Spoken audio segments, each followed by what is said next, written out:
Pendant longtemps, j'ai pensé que comprendre le monde était une priorité. À 20 ans, j'ai eu la chance de partir près d'1 an en Nouvelle-Zélande, dans le cadre d'une année de césure pendant mes études. Ce voyage a bouleversé mon existence. J'y ai découvert d'autres manières de vivre, d'autres cultures, d'autres rapports au temps, à la nature, au travail et à la liberté. J'y ai vécu des expériences fondatrices qui m'ont profondément transformé. Pour la première fois, je suis sorti du cadre dans lequel j'avais grandi. Et j'ai commencé à regarder le monde autrement. À mon retour, une conviction s'est imposée à moi. Nous vivons dans une société qui fabrique des êtres humains relativement standardisés, qui nous pousse à consommer toujours davantage, à produire toujours davantage, à courir toujours plus vite, souvent sans nous demander où nous allons réellement. Cette prise de conscience a marqué le début d'un engagement qui allait durer près de 20 ans.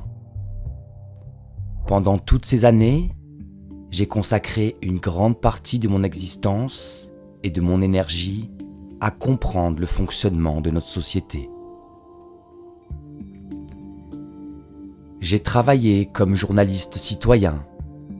J'ai organisé des centaines d'actions. J'ai animé des centaines d'émissions. J'ai rencontré des lanceurs d'alerte, des chercheurs, des penseurs hétérodoxes, des citoyens engagés, des gardiens du vivant. J'ai tenté, à ma manière, de participer à la diffusion d'une information libre et indépendante. J'ai voulu comprendre les mécanismes du pouvoir, les logiques de domination, les mensonges, les manipulations, les conflits d'intérêts et les nombreux dysfonctionnements de notre époque.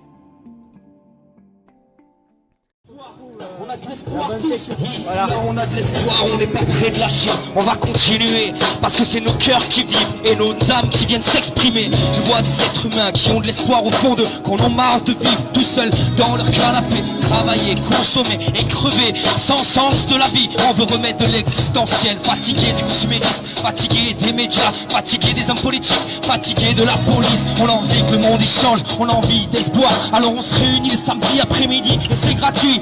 Alors rejoins la ronde, rejoins le moment des gilets jaunes, avec des belles personnes dans la diversité. Ici c'est la tolérance, c'est le vivre ensemble, c'est l'envie de réinventer un projet de société. Alors réveille-toi, reprends ton sourire, enlève ton masque, deviens ce que tu es, ton âme au fond de toi-même, écoute ton être profond. Arrête de travailler pour travailler, deviens ce que tu es et tu verras que la vie est belle.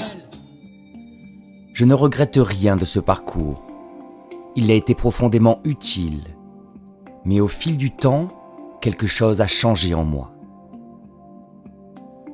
J'ai compris que je ne pouvais pas passer toute mon existence à observer ce qui ne fonctionnait pas.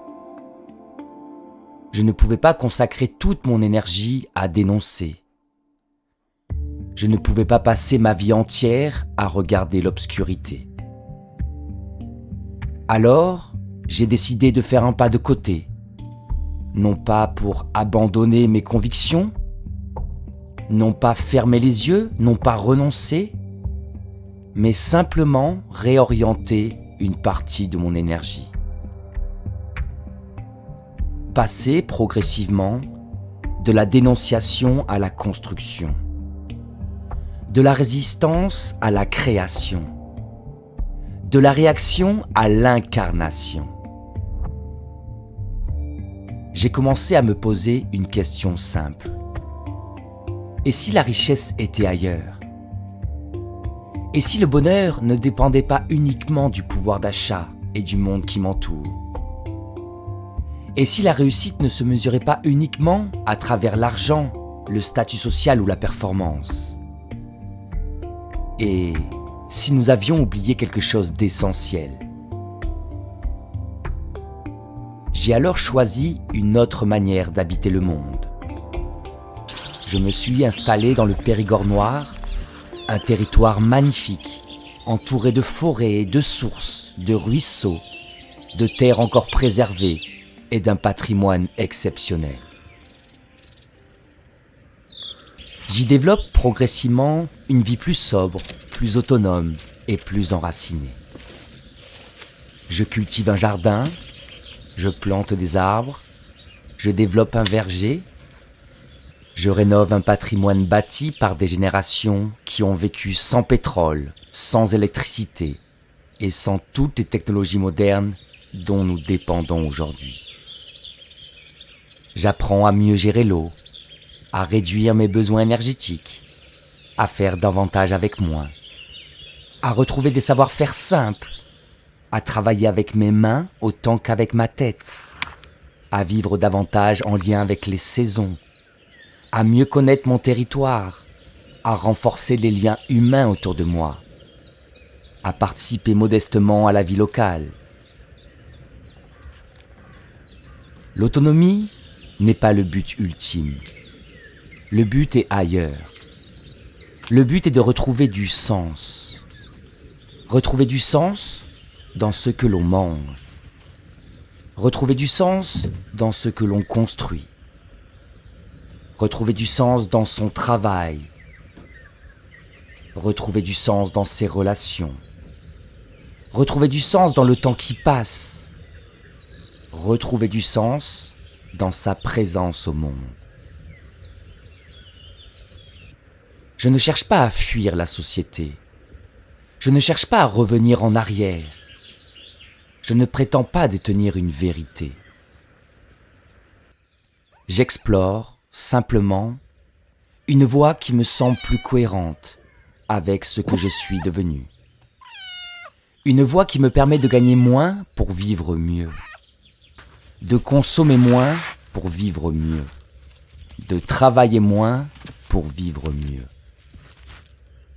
Une voie qui me permet de retrouver davantage de joie, de sérénité et de liberté intérieure.